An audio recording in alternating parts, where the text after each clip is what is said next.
Hi friends, ಎಲ್ರಿಗೂ ನಮಸ್ಕಾರ. Welcome back to my YouTube channel. ಇದು ಬಂದು ಸಂಡೇ ಲಾಗು. ಲೇಟಾಗಿ ಅಪ್ಲೋಡ್ ಮಾಡ್ತಿದ್ದೀನಿ. ಏನಕ್ಕೆ ಅಂದರೆ ಊರಿಗೆ ಹೋಗಿದ್ವಲ್ಲ, ಅದಕ್ಕೋಸ್ಕರ ಲೇಟ್ ಆಯಿತು. ಇದು ಬಂದು ಊರಿಗೆ ಹೋಗ್ತಾ ಇರೋ ಅಂತಲೇ ಲಾಗ್ನ ಇದನ್ನ ನಾನು ಶೇರ್ ಮಾಡ್ತಿರೋದು. ಅರ್ಜೆಂಟಾಗಿ ಬೇಗನೆ ಸ್ನಾನ ಎಲ್ಲನೂ ಮಾಡಿಕೊಂಡು ಹೊರಟ್ವಿ. ಕೂದಲು ಕೂಡ ಒಣಗ್ಸೋಕ್ಕಾಗಲಿಲ್ಲ, ಹಾಗೆಯೇ ಹೊರಟ್ವಿ. ಕಾರಲ್ಲಿ ಡ್ರೈ ಆಗುತ್ತೆ ಅಂತಲೇ. ಆಮೇಲೆ ನನಗೊಂದು ಭಾನುವಾರ ಫಂಕ್ಷನ್ ಇತ್ತು. ಭಾನುವಾರ ಫಂಕ್ಷನಿಗೆ ಅಂತ ಹೊರಟ್ವಿ. ಅಲ್ಲಿ ಯಾವುದೇ ರೀತಿ ಕ್ಲಿಪ್ಪಿಂಗ್ಸ್ ತಗೊಳೋದಕ್ಕಾಗಲಿಲ್ಲ. ಇದು ಬಂದು ನೆಕ್ಸ್ಟ್ ಡೇ ಹಾಸನಿಗೆ ಹೋಗ್ತಾಯಿದ್ವಿ. ಇದು ಬಂದು ಹಾಸನ್ ರಿಂಗ್ ರೋಡು. ಇಲ್ಲಿ ಹಾಸನವರಿಗೆಲ್ಲ ಗೊತ್ತಾಗುತ್ತೆ. ಇದು ಬಂದು ಕ್ರೈಸ್ಟ್ ಸ್ಕೂಲ್ ಇದೆಯಲ್ಲ ರಿಂಗ್ ರೋಡಲ್ಲಿ, ಅದು. ಇವಾಗ ನಾವು ಹಾಸನಲ್ಲಿ ನಮ್ಮ ಕಾಲೇಜ್ ಹತ್ರ ಹೋಗ್ತಾಯಿದ್ವಿ. ನಮ್ಮ ಕಾಲೇಜು ಅಂದರೆ ಈ ಎಂ ಕೃಷ್ಣ ಲಾ ಕಾಲೇಜು. ಅಲ್ಲಿ ಸ್ವಲ್ಪ ಕೆಲಸ ಇತ್ತು, ಅದಕ್ಕೋಸ್ಕರನೇ ಕಾಲೇಜ್ ಹತ್ರ ಹೋಗ್ತಾಯಿದ್ವಿ. ನನಗಂತೂ ತುಂಬಾ ಖುಷಿ ಆಯಿತು ಕಾಲೇಜ್ ಹತ್ರ ಹೋದ ತಕ್ಷಣವೇ. ಏನಕ್ಕೆ ಅಂದರೆ ಅಲ್ಲಿ ನಾವು ಓದುವಾಗ ಇದ್ದ ರೀತಿಯೇ ಬೇರೆ, ಆದರೆ ಇವಾಗ ತುಂಬಾ ಚೇಂಜ್ ಆಗಿದೆ ಕಾಲೇಜು. ಇಲ್ಲಿ ನೋಡ್ತಿದ್ದಲ್ಲ, ಇದು ಬಂದು Malnad engineering college temple, Ganesha temple. ಹಾಸನವ್ರಿಗಾದರೆ ಬೇಗನೆ ಫೈನ್ ಮಾಡ್ತಾರೆ, ಗೊತ್ತಾಗುತ್ತೆ. ಇವಾಗ ಇಲ್ಲೇ ರೈಟಿಗೆ ತೊಗೊಂಡ್ರೆ ಇಲ್ಲೇ ಇದೆ ಎಂ ಕೃಷ್ಣ ಲಾ ಕಾಲೇಜು. ನನಗಂತೂ ತುಂಬಾ ಖುಷಿ ಆಯಿತು. ನಮ್ಮ ಕಾಲೇಜು ಫುಲ್ ಚೇಂಜ್ ಆಗಿಬಿಟ್ಟಿದೆ. ಮೊದಲೆಲ್ಲ ಈ ರೀತಿ ಇರಲಿಲ್ಲ, ಇವಾಗೆಲ್ಲ ಫುಲ್ ಚೇಂಜ್ ಆಗಿದೆ. ನಾವು ಆಲ್ರೆಡಿ ನಮ್ಮದು 2015 ಪಾಸ್ ಔಟು. ಆಗಲೇ 9 ವರ್ಷ ಆಯಿತು. ಈಗೆಲ್ಲ ಫುಲ್ ಚೇಂಜ್ ಮಾಡಿಬಿಟ್ಟಿದ್ದಾರೆ ಕಾಲೇಜು. ಹಾಗೆ ಪ್ರಿನ್ಸಿಪಾಲು ಕೂಡ ಚೇಂಜ್ ಆಗಿದ್ದಾರೆ. ಅಂದರೆ ಅಲ್ಲೇ ಓದಿರೋರಿಗಾದರೆ ಗೊತ್ತಾಗುತ್ತೆ. ಮೊದಲು ಉದಯ್ ಕುಮಾರ್ ಅಂತ ಇದ್ದರು, ಇವಾಗ ಶ್ರೀನಿವಾಸ್ ಸರ ಇದ್ದಾರೆ. ತುಂಬಾ ಖುಷಿ ಆಯಿತು. ನಮಗೆಲ್ಲ ಹಳೇದೆಲ್ಲ ನೆನಪಾಯ್ತಲ್ಲ.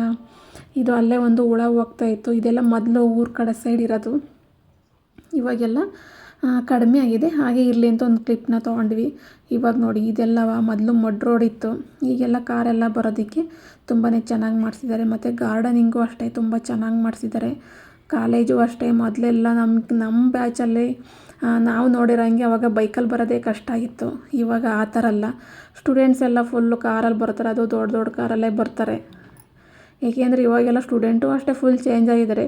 BE ಮಾಡಿದರೆ ತುಂಬ ಜನ ಅಡ್ಮಿಷನ್ ಆಗ್ತಾಯಿದ್ದಾರೆ. ಅದಕ್ಕೋಸ್ಕರ ಕಾಲೇಜು ಚೇಂಜ್ ಆಗಿದೆ ಇವಾಗ.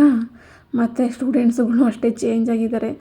ನನಗಂತೂ ಅಡ್ಮಿಷನ್ ಹಾಕಿ ಬಂದಾಗ ಈ ಕಾಲೇಜ್ ನೋಡಿ ತುಂಬಾ ಭಯ ಆಗಿತ್ತು ಅಂತಲೇ ಹೇಳ್ಬೋದು. ಏನಕ್ಕೆ ಅಂದರೆ ನಾವೆಲ್ಲ ಓದಿದ್ದೆಲ್ಲ ಫುಲ್ಲು ರೂರಲ್ ಸೈಡು, ಹಳ್ಳಿನೇ.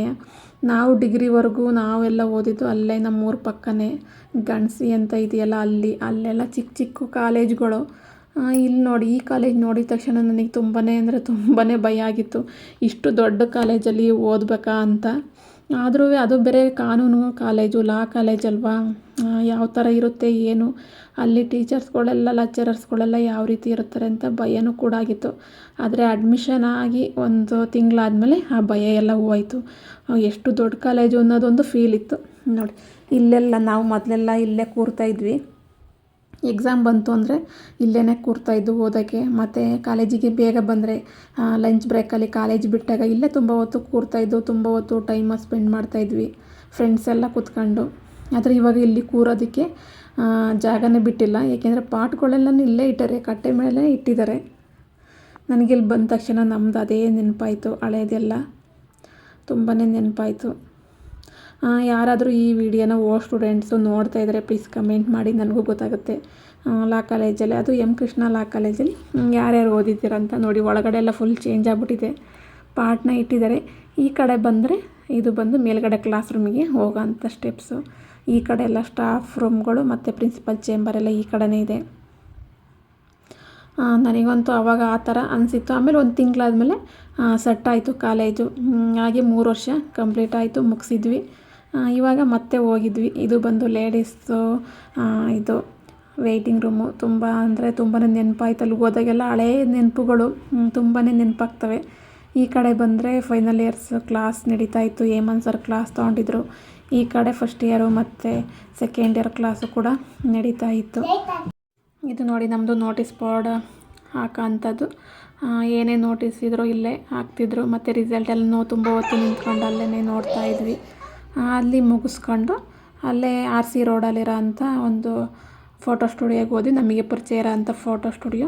ಅಲ್ಲಿ ಹೋಗಿ ಇದು ದೇವ್ರ ಫೋಟೋ ಎಲ್ಲನೂ ಮಾಡಿಸ್ಕೊಂಡು ಬಂದ್ವಿ.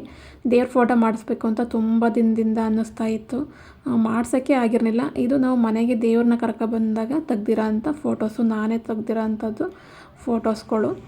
ಅದಕ್ಕೋಸ್ಕರ ಅದನ್ನೊಂದು ಫ್ರೇಮ್ ಮಾಡಿಸ್ಬೇಕು ಅಂತ ತುಂಬ ದಿನದಿಂದ ಅಂದ್ಕೊಂಡಿದ್ದೆ. ಇವಾಗ ಅದಕ್ಕೆ ಟೈಮ್ ಕೂಡಿ ಬಂತು. ನಾನು ಯೂಟ್ಯೂಬ್ ಮಾಡೋದಕ್ಕೂ ಇದೇ ಒಂದು ರೀಸನ್ನು, ದೇವರೇ ಒಂದು ರೀಸನ್ನು ಅಂತಲೇ ಹೇಳ್ಬೋದು. ಅದನ್ನು ನೆಕ್ಸ್ಟು ವೀಡಿಯೋದಲ್ಲಿ ಶೇರ್ ಮಾಡ್ತೀನಿ ನಾನು. ಅಲ್ಲಿಂದ ಹೊರಟ್ವಿ, ಬೆಂಗಳೂರಿಗೆ ಬಂದ್ವಿ ಹಾಸನಿಂದ. ನಮ್ಮಮ್ಮ ಕಾಳೆಲ್ಲನೂ ಕೊಟ್ಟಿದ್ರು, ಅದನ್ನು ಚಿಲುಕಿಸ್ತಾ ಇದ್ದೆ. ನನ್ನ ಮಗನ ಕಿತಾಪತಿ ನೋಡಿ, ಎಲ್ಲ ಕಾಳೆಲ್ಲನೂ ಹರ್ಬೋದು ಮತ್ತು ರಾಗಿ ಚೀಲ ಎಲ್ಲ ಆಟ ಆಡೋಕ್ಕಿಂತ ಅವನು ಅಲ್ಲೇ ಇಟ್ಟಿಸ್ಕೊಂಡಾನೆ. ಮನೆ ತುಂಬ ಎಲ್ಲ ಅವರೆಕಾಳೆಲ್ಲನೂ ಹರಿವಿದ್ದಾನೆ. ನಾನು ಕಾಳನ್ನ ಚಿಲುಕಿಸ್ತಾ ಇದ್ದೆ.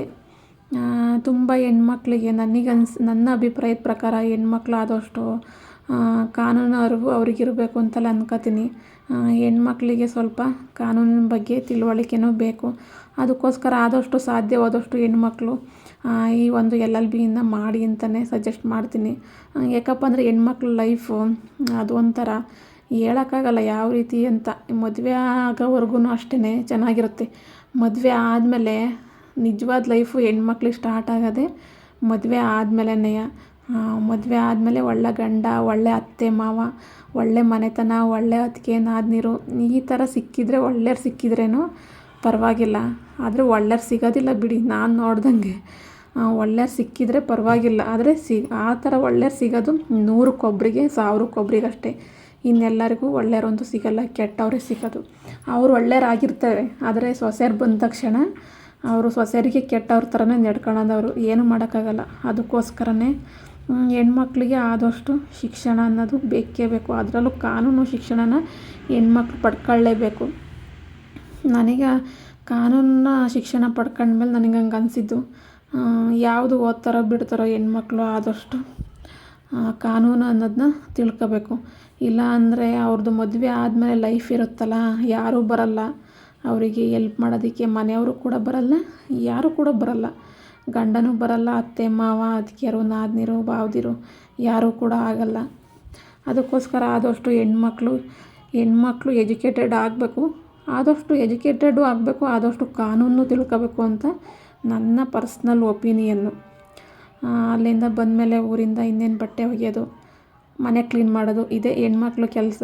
ಹೆಣ್ಮಕ್ಳು ಎಷ್ಟೇ ಓದಿದ್ರು ಮಾತ್ರ ಮನೆ ಮೇಂಟೈನ್ ಮಾಡೋದು, ಗಂಡ ಮಕ್ಕಳನ್ನ ನೋಡ್ಕೊಳ್ಳೋದು, ಅಡುಗೆ ಮಾಡೋದು, ಬಟ್ಟೆ ಒಗೆಯೋದು, ಪಾತ್ರೆ ತೊಳೆಯೋದು, ಇದೇ ಹೆಣ್ಮಕ್ಳ ಜೀವನ. ಹೆಣ್ಮಕ್ಳಿಗೆ ಅಂತ ಪರ್ಸ್ನಲ್ ಲೈಫು ಕೂಡ ಇರಲ್ಲ, ಏನೇ ಓದಿದರೂ ಇರಲ್ಲ. ಆದರೂ ಹಂಗಂತ ಓದ್ದಲೇನೂ ಕೂಡ ಇರಬಾರ್ದು, ಓದಲೇಬೇಕು. ಓದಿದಾಗ ಎಲ್ಲ ನಿಭಾಯಿಸೋ ಅಂಥ ಒಂದು ಕೆಪಾಸಿಟಿ ಕೂಡ ಅವರಿಗೆ ಸಿಗುತ್ತೆ. ಅದಕ್ಕೋಸ್ಕರ ಎಷ್ಟು ಸಾಧ್ಯನೋ ಅಷ್ಟು ಹೆಣ್ಮಕ್ಳು ಓದಿ ಆದಮೇಲೆ ಮುಂದಿನ ಲೈಫನ್ನ ಡಿಸೈಡ್ ಮಾಡಿ. ಅದು ಬಿಟ್ಟು ಓದೋದಕ್ಕಿಂತ ಮುಂಚೆನೇ ಮದುವೆ ಆಗೋದು, ಈ ಥರ ಎಲ್ಲನೂ ಮಾಡ್ಕೊಳಕ್ಕೆ ಹೋಗ್ಬೇಡಿ. ಆ ಥರ ಲೈಫು ನಾನು ಎಷ್ಟೋ ಜನ ನೋಡಿದ್ದೀನಿ. ಬೇಗ ಮದುವೆ ಆಗಬೇಕು ಅಂತ ಮದುವೆ ಆಗ್ತಾರೆ, ಆಮೇಲೆ ಯಾವ ಕಡೆನೂ ನಿಭಾಯಿಸೋದಕ್ಕೆ ಅವ್ರ ಕೈಲಿ ಆಗ್ತಾಯಿರಲ್ಲ. ಒಳ್ಳೆ ಗಂಡನೂ ಸಿಕ್ಕಿರಲ್ಲ, ಅತ್ತೆ ಮಾವನೂ ಸಿಕ್ಕಿರಲ್ಲ, ನಾದಿನಿರು ಅತ್ತಿಗೆರು ಅವರು ಕೂಡ ಸಿಕ್ಕಿರಲ್ಲ, ಯಾರೂ ಕೂಡ ಸಿಗೋದೂ ಇಲ್ಲ. ನಾವು ಹಂಗಂತ ಅಂದ್ಕೊಳೋದೆಲ್ಲ ಮೂರ್ಖತನ ಅಂತಲೇ ನನಗನ್ಸಿದ್ದು. ಒಳ್ಳೆಯವ್ರು ಸಿಗ್ತಾರೆ ಅಂತ ಅಂದ್ಕೊಳೋದು ದೊಡ್ಡ ಮೂರ್ಖತನ. ನಾವು ಕರೆಕ್ಟಾಗಿದ್ರೇ ಮಾತ್ರನೇ ಅವರು ಕರೆಕ್ಟಾಗಿರೋದು. ಇಲ್ಲ ಅಂದರೆ ಎಲ್ಲನೂ ಗೂಬೆನ ಸೊಸೆಯರ ಮೇಲೆ ಗೂಬೆ ಕೂರಿಸ್ತಾರೆ. ಅದಕ್ಕೋಸ್ಕರನೇ ಎಲ್ಲನೂ ಜಡ್ಜ್ ಮಾಡೋ ಅಂಥ ರೀತಿಲಿ ಒಂದು ಸ್ವಲ್ಪ ಎಜುಕೇಟೆಡ್ ಆಗಬೇಕು ಹೆಣ್ಮಕ್ಳು. ಆದಷ್ಟು ತಿಳುವಳಿಕೆನ ಪಡ್ಕೊಳ್ಳಿ.